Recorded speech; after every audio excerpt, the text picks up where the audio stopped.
Okay, let's pray and kita memulai Bible study kita, okay? Father God, and eternal Father, beautiful Father God, kami mengucapkan terima kasih untuk kawan-kawan yang luar biasa dari Melbourne, dari Switzerland, dari Holland, dari Amsterdam, dari semua kota-kota lain di Australia juga, di Sydney, and Jayapura, Sorong. Father God, we bless these people, terutama Mario Sunarko dengan semua umatmu yang sekarang sedang di tanah yang ada goncangan gempa bumi. Semuanya bisa bergoncang, tapi iman anak-anak Tuhan di dalam Engkau tak akan tergoncang. We bless the meeting today by your spirit dengan urapan Roh Kudus. Kami percaya firman yang kami dengar, yang kami mengerti akan memerdekakan kami dari segala turbulensi emosi kamu. Di dalam nama Yesus Kristus kami berdoa dan syukur. Amin. Well, Anda tahu semua ya, semua yang mengalami tantangan fisik, emosi atau apapun di musim ini, saya yakin Anda juga sedang mengalami yang namanya turbulensi emosi. Nah, bagian kita datang ke Tuhan, kenapa Yesus datang ke kehidupan kita? Supaya waktu terjadi turbulensi, everybody is safe and at peace. Karena nakoda kita atau pilot captain kita yang mengendarai, menguasai pesawat anak-anak Tuhan is in control. Dan di mana dia mengontrol kita? In our heart, di hati kita. So dengerin baik-baik, pokoknya bagian jiwa kita, pikiran, kehendak, emosi kita, perasaan kita, that's the area yang Allah Bapa kita tertarik. He is so interested in our emotional health, kesehatan emosi kita. So Anda yang takut, cemas, khawatir, bimbang, mendua hati, double minded, okay? Gak bisa solid, belum ada solidifikasi ya di jiwanya. Relax, di mana ada dosa. And if you faithful to God, fokus cari Tuhan, God's grace is more abound than the size of your rebellion, of your sin. Di mana banyak dosa, kasih karunia Allah semakin besar. Tidak mengizinkan Anda berdosa terus loh. Paulus saja tulis gitu. Gak berarti loh ya. Ini di Roma 5 ayat 21, 22, Roma 6 dia ngomong. Gak berarti kamu disuruh berdosa terus supaya kasih karunia melimpah terus, itu salah pakai. Gak begitu. Once you meet the grace of God, gak mau, gak tega kita. Gak tega untuk melanggar Tuhan lagi. Meninggalkan Tuhan, menjauh dari Tuhan, kita gak tega sama sekali. Believe me. Nah, ini yang saya mau bagikan hari ini.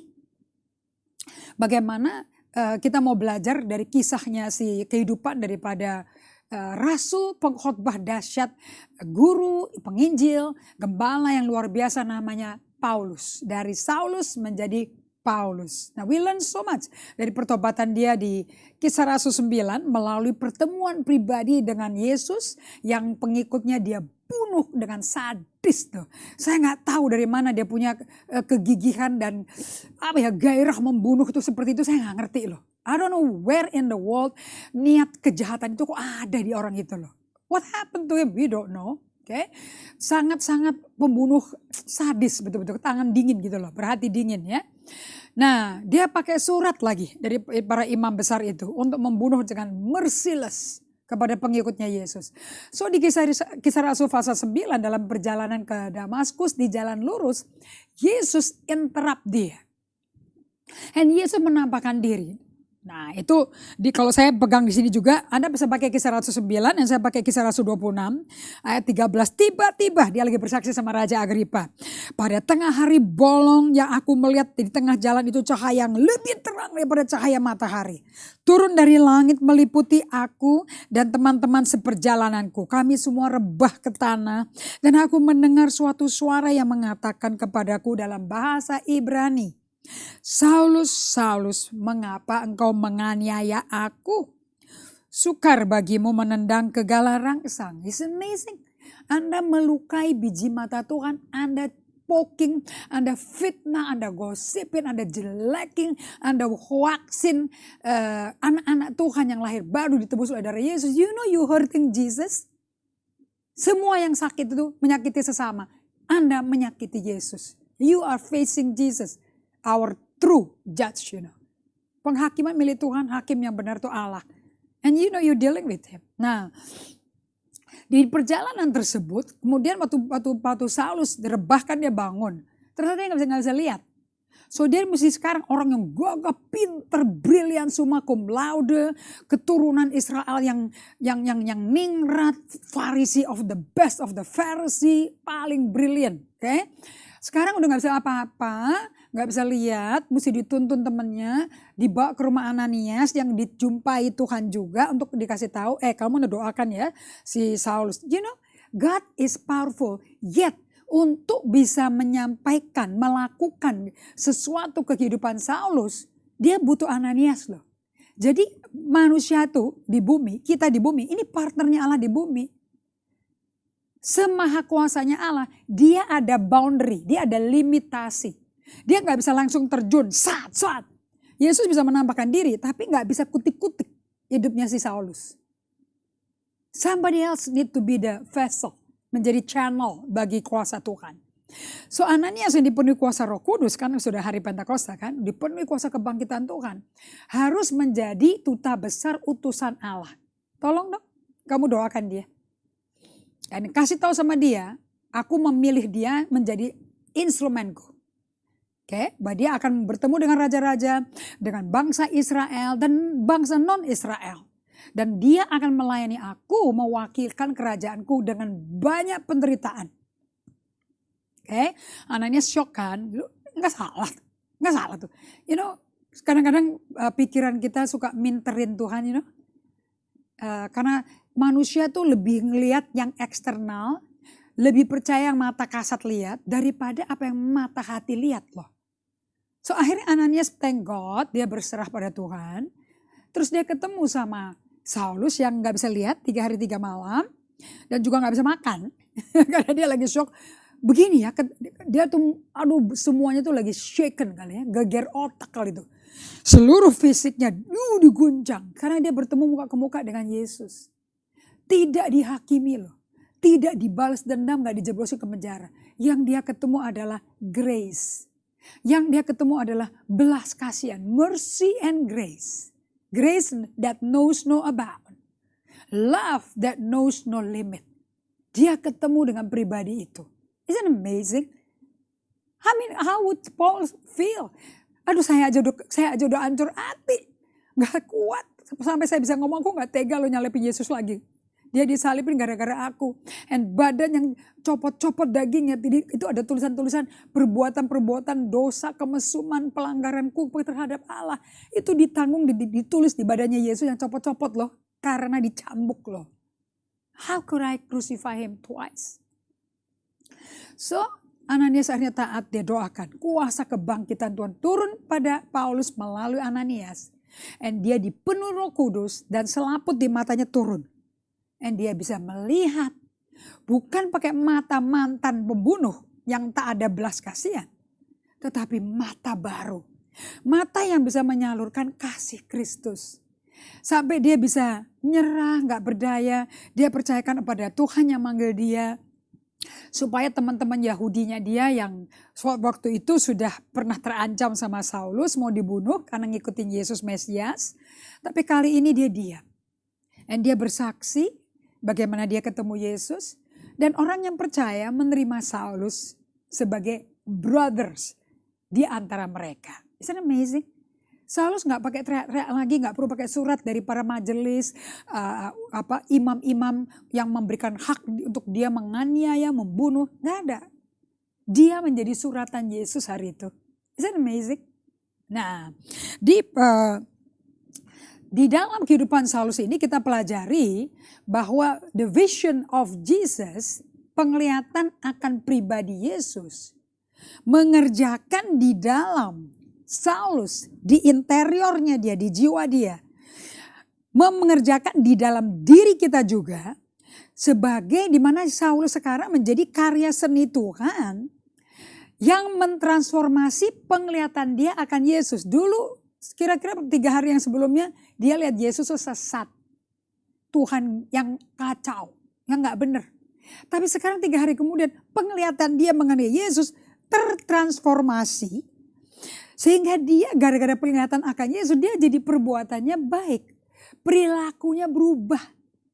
Pembawaan dirinya jadi berubah. Jadi pertemuan dengan Yesus, perjumpaan sama Yesus membawa jiwa yang baru.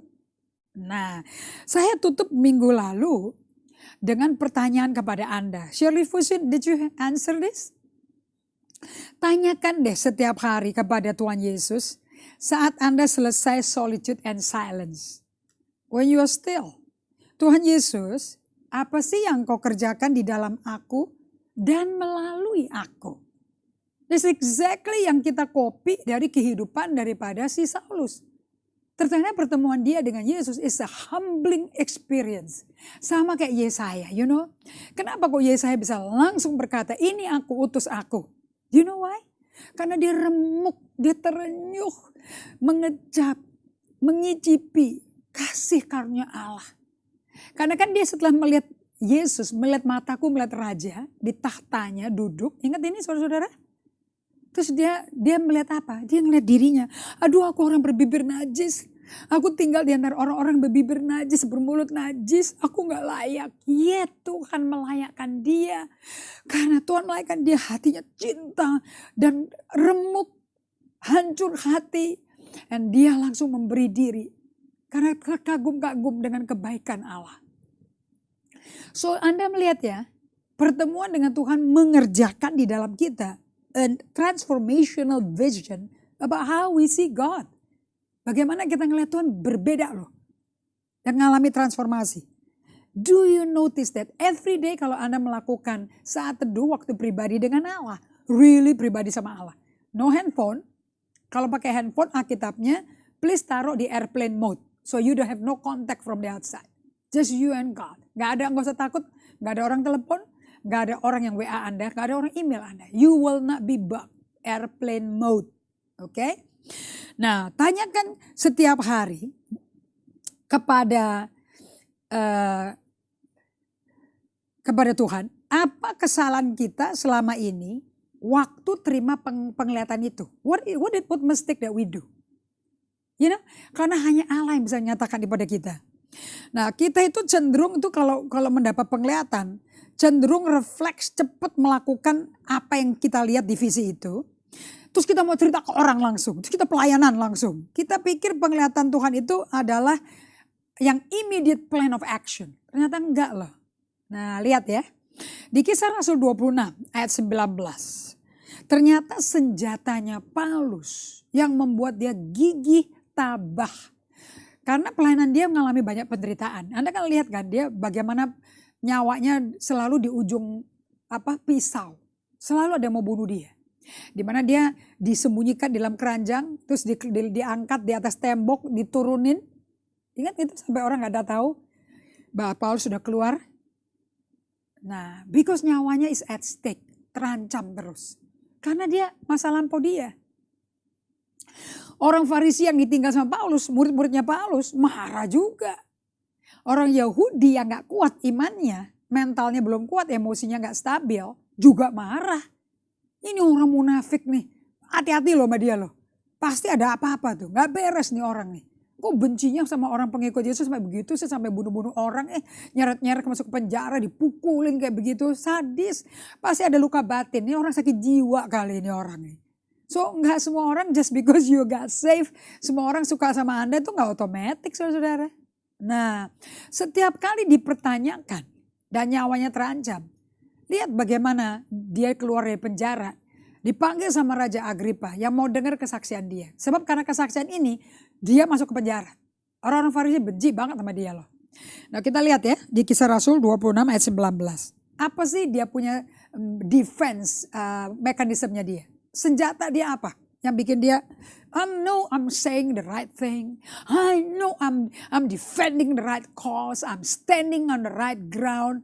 Apa sih yang bikin dia tuh begitu mantap, mantul? Itu apa sih? Kok berani banget keluar masuk penjara kayak keluar masuk supermarket gitu loh. You know? Kita baca. Sebab itu ya Raja Agripa, kepada penglihatan yang dari sorga itu, tidak pernah aku gak taat. My God. Semua perintah Tuhan, semua peraturan Tuhan, semua presepnya Tuhan, dia tidak pernah gak taat. Dia pegang teguh firman Allah. Hukumnya Allah yang dulu dia kenal dari otak dengan kepala gede kayak balon. Okay? Knowledge puffed up, but love edify. Okay? Love builds people. Nah, yang bikin dia gede kepala, hafalan semua. Jadi kerajaan surga tuh di luarnya dia, adanya di awang-awang sama dia. Tapi orang Farisi itu gak pernah ngizinkan. Yesus itu kenapa ditendang, mau dibunuh terus sama mereka. Sebab Yesus kalau ngomong nohok ke hati mereka. Yang di-deal sama Tuhan Yesus itu hati orang. Bukan pengetahuan Scientology mereka, knowledge about the Bible, the law, ngafal ayat, pasal, bukan. But then mereka gak bisa ngidupin. Apa yang mereka ngomong di mimbar, habis itu keluar mimbar orang lain. Gak seperti apa yang diomongin. Because the kingdom of God is not in them. Gak ada kerajaan Allah dalam mereka.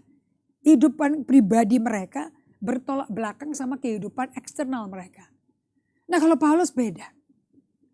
Dia ngomong artinya apa? Di dalam loh ini. Sebab itu ya Raja Agripa. Kepada penglihatan yang dari sorga. Itu penglihatan dari sorga apa? Ya jalan yang di jalan lurus ke Damsyik kan. Bertemu sama Yesus Mesias, right? Gak pernah. Aku gak taat kepada dia semenjak itu. Aku gak pernah gak taat sama ini buku. Kitab Taurat 5 kitab yang Musa tulis.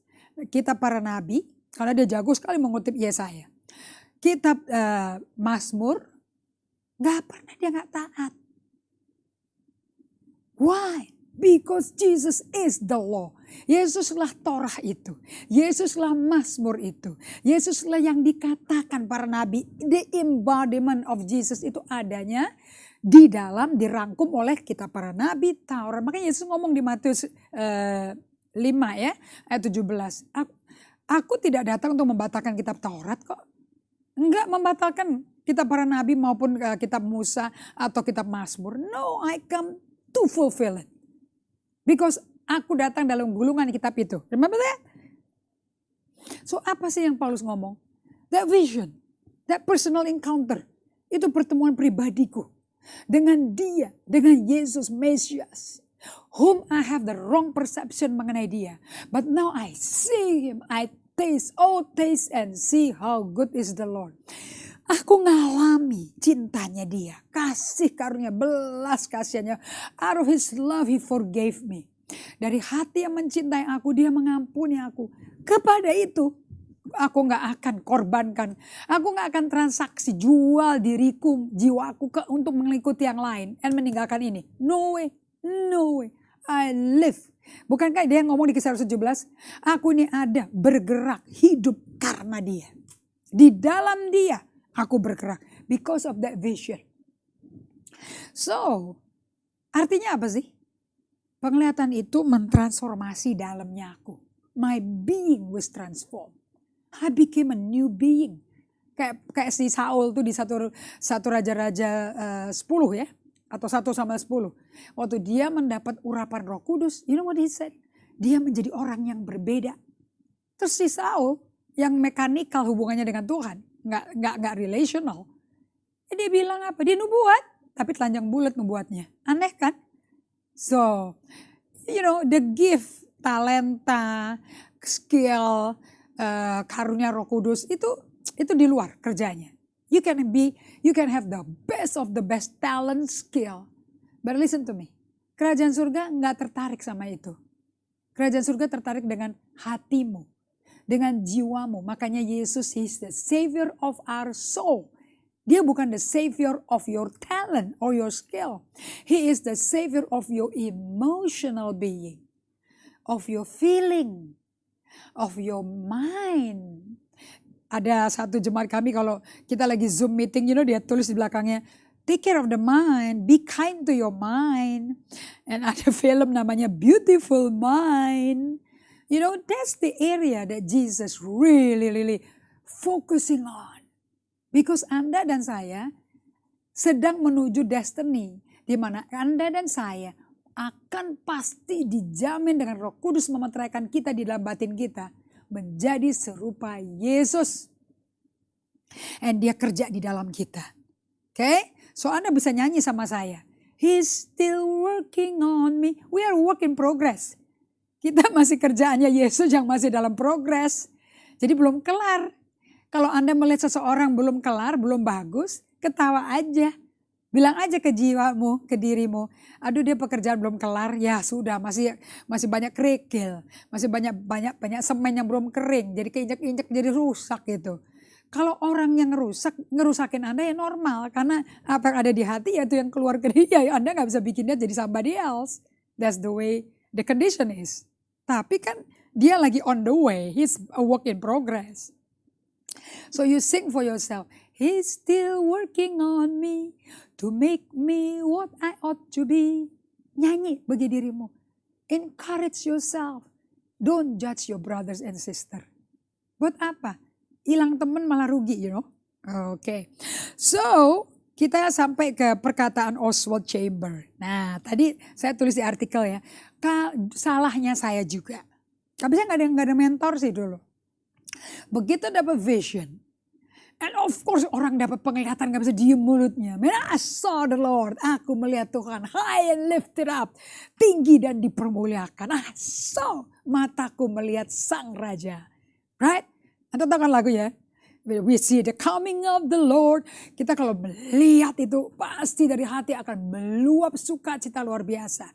Tapi gak berarti Anda masuk ke immediate action lah. Jadi hamba Tuhan. Langsung jadi penginjil dan mengangkat diri atau diangkat jemaat.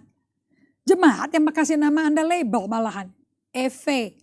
Dulu pertama kali saya dibilang EV. EV itu siapa sih? Evi ya. Namaku bukan Evi, namaku Indri. Bukan, EV itu singkatan dari evangelist. Terus saya mikir, how do I know I'm evangelist? Ternyata sepanjang perjalanan, I'm not interested tuh. Saya suruh witness of Jesus, I love it. Tapi kalau suruh bikin penginjilan di lapangan terbuka, puluhan ribu hadir, I'm not interested.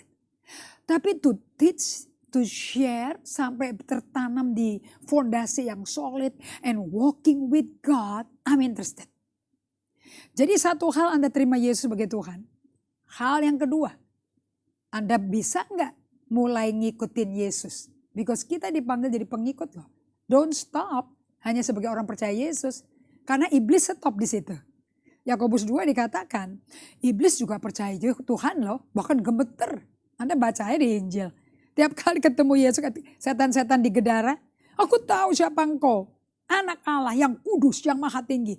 Jangan siksa aku dulu. Tuh setan udah tahu siapa Yesus. Detail lagi taunya.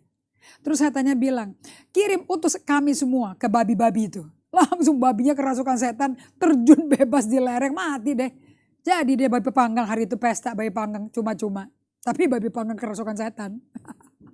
Nah, setan ngerti, tapi cuma sampai percaya aja. Tapi gak mau ngikutin Yesus kan sebagai Mesiasnya kan.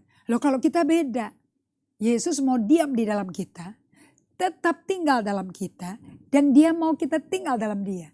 Berarti dia mau membawa dirinya, dia raja ya. Oh kerajaannya dia, atmosfer kerajaan dia mau dibawa ke dalam batin kita, interior life kita. Supaya dia bisa atur interiornya hidup kita. Menjadi interior sama dengan dia. Makanya Yesus gak pernah bangun gedung, gak pernah invest ratusan miliar untuk beli tanah, bangun gedung ibadah yang mewah, pakai semua lighting system, strobo light, apa tuh asap-asap lah segala macam. Enggak pernah. All he has is 12 laki-laki Yahudi degil. Yang dia mesti tahan selama 3,5 tahun. And yet waktu ditinggal pada hari Isa Al-Masih. Dan mereka semua dipenuhi Roh Kudus. My goodness. Langsung Roh Kudus kerja di dalam jiwa mereka dengan pikiran yang udah diperbarui karena dimuritin langsung sama Yesus. And they all became like Jesus. Tapi melakukan perkara lebih besar. Yohanes 14:12 terjadi di para rasul. Pekerjaan yang kulakukan kamu akan lakukan pula. Bahkan lebih besar. Dan bukankah mereka melakukan lebih besar? Of course. Jauh lebih besar. Because the resurrection power, the Holy Spirit is working in them and through them. Nah, Oswald Chamber berkata seperti ini. Every God-given vision will become real if we only have patience. Semua visi yang Allah berikan kepada kita mengenai pribadi dia. Mesti kenal dulu sama Allah yang manggil Anda, baru Anda bisa pergi mewakili dia sebagai duta besar kerajaan Allah. 2 Korintus 5 ya, ayat 20. Every God-given vision will become real if we only have patience. Ternyata dia mesti kerjakan di dalam kita buah roh kesabaran. Kasih itu sabar. Bahasa lainnya, kasih gak pernah terburu-buru. Kasih gak pernah tergesa-gesa. Hari ini kita kan berkenalan dengan Allah yang gak tergesa-gesa. Karena dia kerjanya a slow work. Cara kerja Allah merubah kita. Membuat kita mengalami transformasi, tidak tergesa-gesa. Kitanya juga gak bisa tergesa-gesa terburu-buru bertobat. Anda mau tahu nih, Anda tulus bertobatnya, mengalami transformasi dari kerja tangan Tuhan di dalam interior hidupmu. Saya mau tantang Anda ya, saya kasih pertanyaan ya.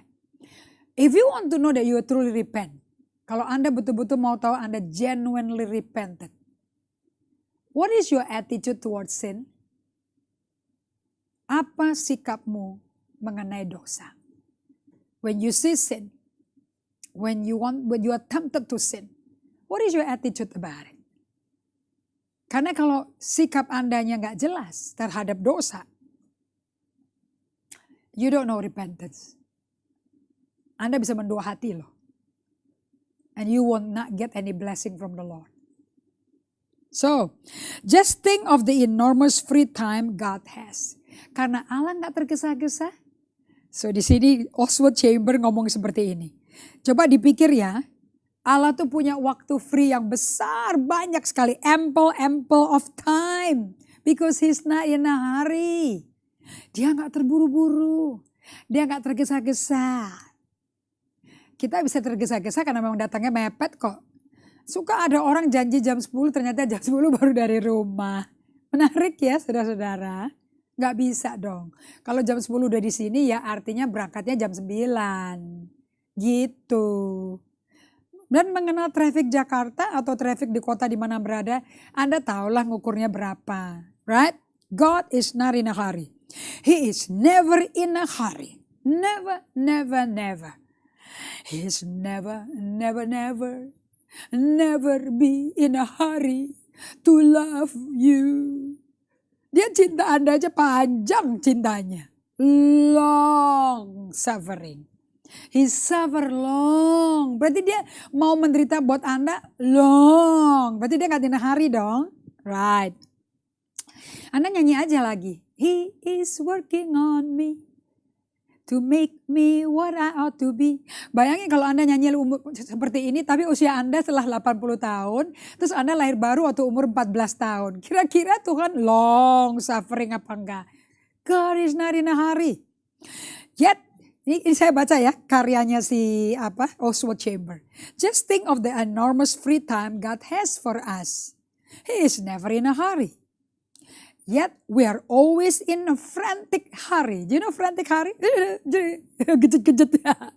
While still in the light of the glory of the vision. Masih kena sinar visi itu. Udah mau lari aja kayaknya mau cerita duluan tuh. Okay. And we go right out to the things. Langsung kita mau lakukan apa yang kita lihat. But the vision is not yet real in us. Do you know di kitab Habakuk 2? The vision tarries. Visi itu tetap nunggu. Enggak buru-buru. Tapi kalau udah datang kairosnya Tuhan. You cannot. Jangan Anda bilang Anda gak siap. Gak bisa. You have to be precise with God.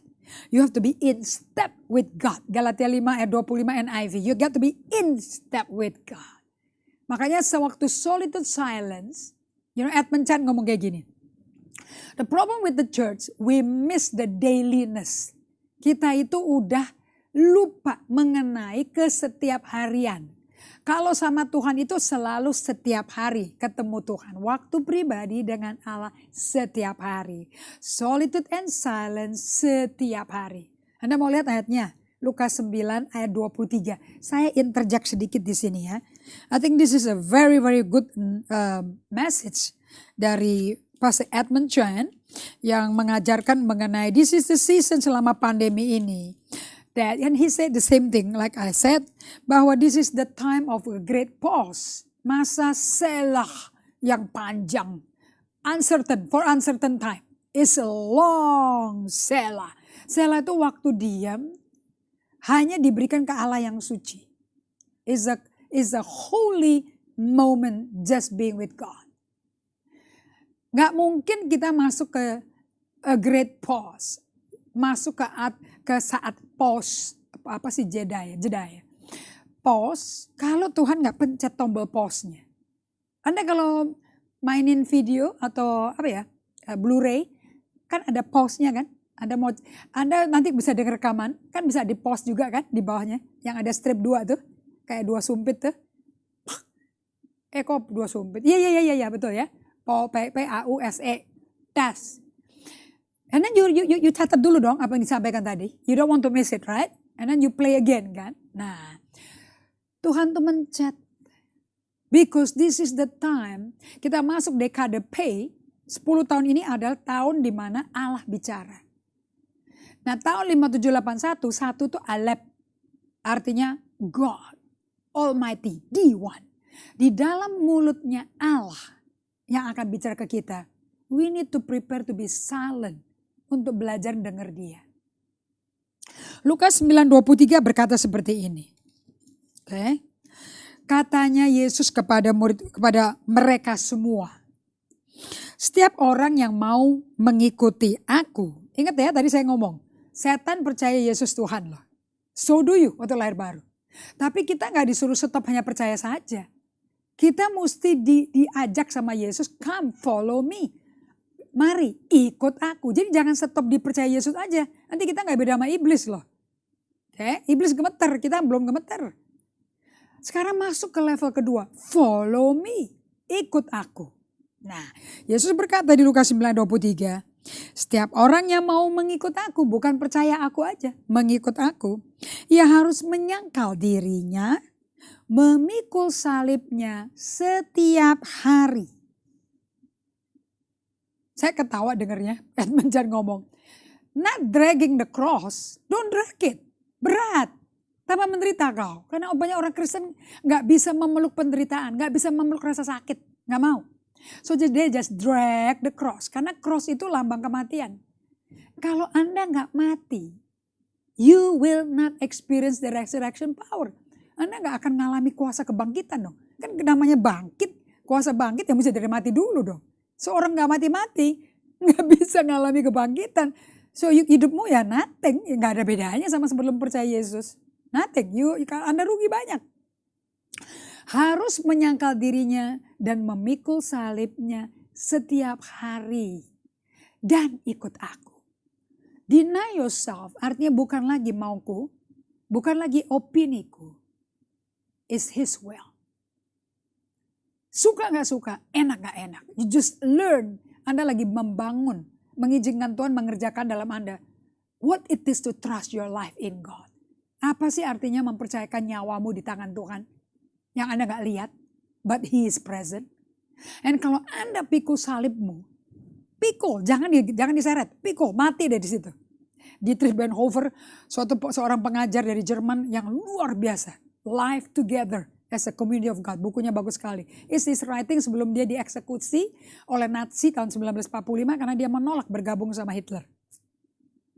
In his writing di penjara di concentration camp, tulisannya luar biasa. Dia berkata seperti ini, orang Kristen yang gak dimuridkan bukan Kristen. Okay? So if you don't, dia bilang gini, orang yang mengikut Yesus adalah orang yang terima undangan untuk mati. Supaya kamu bisa hidup. Hidup berkelimpahannya Yesus. Nah, if you do that, you must die daily. Dari kesukaanmu, nafsumu, menjadi kesukaan Tuhan. Sehingga Anda bisa ngomong, apa yang Tuhan suka menjadi kesukaanku. Apa yang Tuhan gak suka, aku juga gak suka. That's what it means. To follow God with all your heart, with all your soul, with all your might, with all your thought. Mengikuti Tuhan dengan segenap hatimu, jiwamu, kekuatanmu, dan pikiranmu. Love God with all your heart. Anda ikut Tuhan wholeheartedly. Must die daily. Semua hamba Tuhan harus menyampaikan Injil kebenaran ini. Anda mesti ajarkan ke setiap harian. Harus diajarkan. Tidak bisa waktu pribadi dengan Allah. Tidak bisa memuridkan cuma seminggu sekali. Dengar khotbah seminggu sekali. It will not produce disciple. Discipleship is day to day. It's a habit. Dan kalau Anda membuat hidup dengan habit, you are in track with God daily. Anda selalu presisi, sadik. Anda on the right course with God daily. Nggak perlu terlalu besar melakukan drifting, melenceng, melipir, course correction tuh nggak perlu terlalu sering. Okay? You can just be with Him. Baru Anda ngerti berjalan bersama Dia, berdiam di dalam Dia. That's because you follow Him daily. Jangan hilang the dailiness with God. Okay? So di sini Oswald Chamber berkata, jangan you are in frantic hurry. Walaupun dapat pewahyuan Tuhan, aha moment with God, don't jump. Justru malah ditanya Tuhannya. So okay, I got it, I saw it. So what? Harus bertanya, what? How? So what? Now what? Itu cara Tuhan mau kita berdialog. Sehingga kita gak tergesa-gesa sama sekali. Dan waktu kita gak tergesa-gesa sama Tuhan, Anda lagi ngizinkan tangan Yesus bekerja di dalam interior jiwamu. Seperti saya katakan tadi, bahwa to make this sweet spot, somebody with a sweet heart, who love me even though, mendandani dengan apa yang kami berdua akhirnya bertemu, berjumpa, ada common ground, ikigai kita, suka dandan pakai porselen biru putih, and flowers, fake or alive. Ternyata kita lebih suka yang fake, miaranya lebih gampang dan lebih tahan lama. Kalau yang alive, tahan cuma 2 malam, mati langsung. Sedih rasanya. Now when we create this sweet spot, it takes a whole heart to spend the money, spend the energy, spend the mind to think, prepare. Ini persiapannya enggak 1 menit loh saudara. Ini persiapannya bulanan. Ini lahir dari bulanan pengalaman uji coba jatuh bangun. And so now we are established. Tim GGA kita udah jago deh medianya deh. Tutup mata juga bisa mereka katanya. Udah hafal luar kaki, luar kepala. Tapi nggak suka sama AI. We like the human touch, no AI. Nah, itu semua terjadi karena daily thinking about it. Daily meeting the people. And daily discussing it. Sampai keluar the best of the best. We can always give the best. If we allow the best to be processed. But not in a hurry. But it's day to day. Pemuritan is a daily thing. So, waktu Yesus tangannya bekerja di dalam Paulus, merubah mantan pembunuh sadis. Kalau Pastor Evelyn bilangnya pembunuh berseri. Menjadi seorang rasul yang isinya dalamnya and only the love of God. Baca dong suratnya Paulus, Efesus 3 ayat 17-20. Aduh, aku berdoa agar kita hidup bersama-sama. Kita bisa mengerti betapa dalam, tinggi, lebarnya kasih Allah. And understand it. Kok mantan pembunuh bisa ngomong mengenai love? Amazing ya. That's the work of God in him.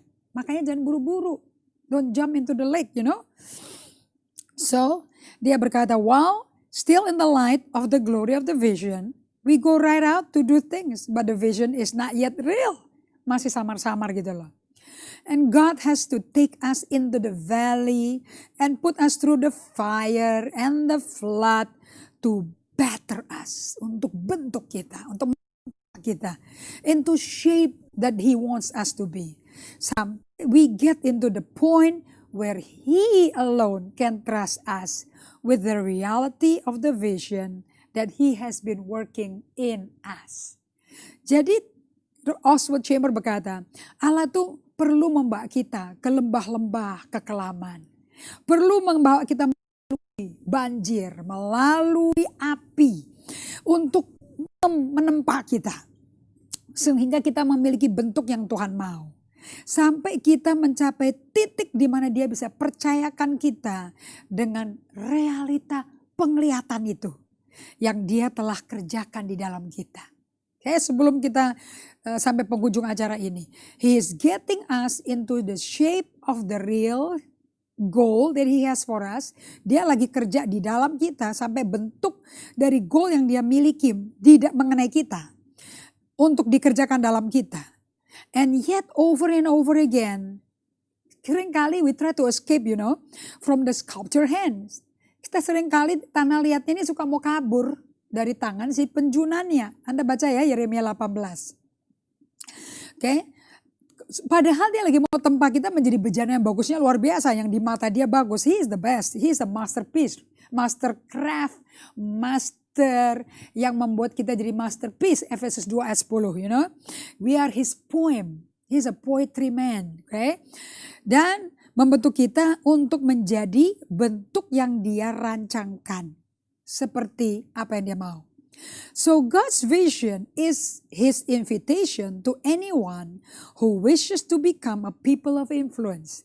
Jadi penglihatan Allah adalah undangannya Allah kepada setiap orang siapa saja yang rindu, yang berharap untuk menjadi orang-orang yang berpengaruh.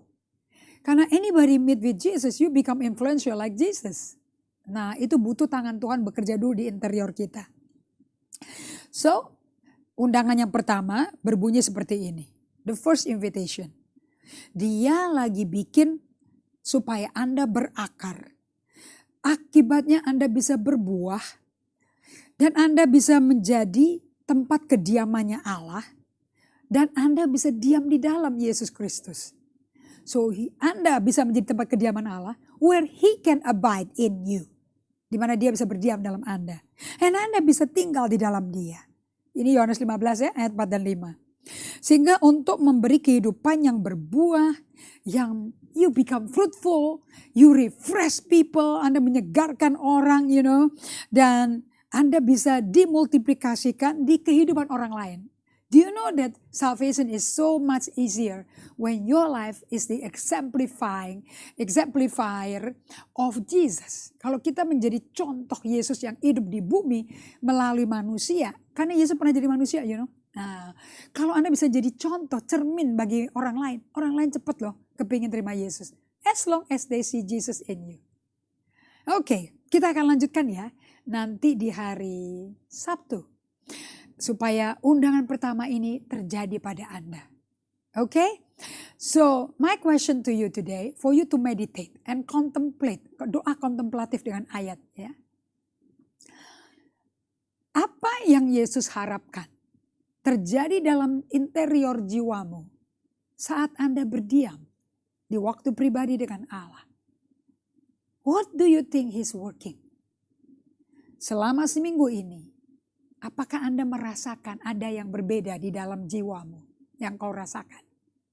Share di dalam komen, beri kesaksian di inbox Facebook kami. And we would like to really connect with you. Supaya Anda bisa dipersiapkan menjadi bejana yang seperti Tuhan mau. Kita berdoa ya. Bapa kami yang ada di surga. Wonderful Lord Jesus. Sungguh kau Allah yang luar biasa. Kau selalu bekerja. Merubah kami dari dalam keluar. Kau tidak pernah urusan dengan situasi di luar kami. Tapi kau langsung bekerja di dalam kami. Supaya kami melihat situasi di luar dengan mata hati yang kau buka. Seperti umat murid-Mu yang kau temui, kau gabung dalam perjalanan mereka ke kampung Emmaus. Kau yang buka mata hati mereka. Kau yang bakar hati mereka saat kau ajarkan firman Allah. Sebiar kami semua alami itu. And we know God is working in us. Supaya kami bisa keluar dari bencana. Dan banyak orang melihat kemuliaan Tuhan. Work in us Lord. Sampai Sabtu. We will see and hear many testimony. In the name of Jesus. Amen. Oke, saya percaya Anda belajar banyak. Dan Anda yang mungkin lagi burn out, lagi kecapean, fatigue, bosen, lelah ya. Kalau Anda fokusnya keluar, in the doing, melakukan dulu, kerja buat Tuhan dulu dibandingin the interior being Anda diperbaiki, di design interiornya oleh Tuhan, Anda akan capek. I think this pandemic will be a burnout session for you. you know, because you have to create so many program. Tapi kalau Anda diam, sela, karena Tuhan udah pencet tombol selanya. Be still, ambil waktu sabat, spend time, delight in God, bergembira dengan Tuhan. Say thank you Lord for the beautiful thing He's doing in your life. God will continue working in His plan di dalam hidupmu. And you know, whatever program, Anda bisa langsung Insta Story, Anda bisa langsung Zoominar, webinar, no issue. Because Anda bring out apa yang Allah kerjakan di dalam Anda. Allah lah yang mengerjakan dalam kita. Right? Filipi 2:13. Semua kehendak Dia. So God gets the glory. Oh, kita mesti sudah berpisah. Kita ketemu lagi ya. Semua yang hari ini bergabung. Semarang, Ibu Julia, Mitsu, everybody. Sabtu jam 12 siang. God bless you.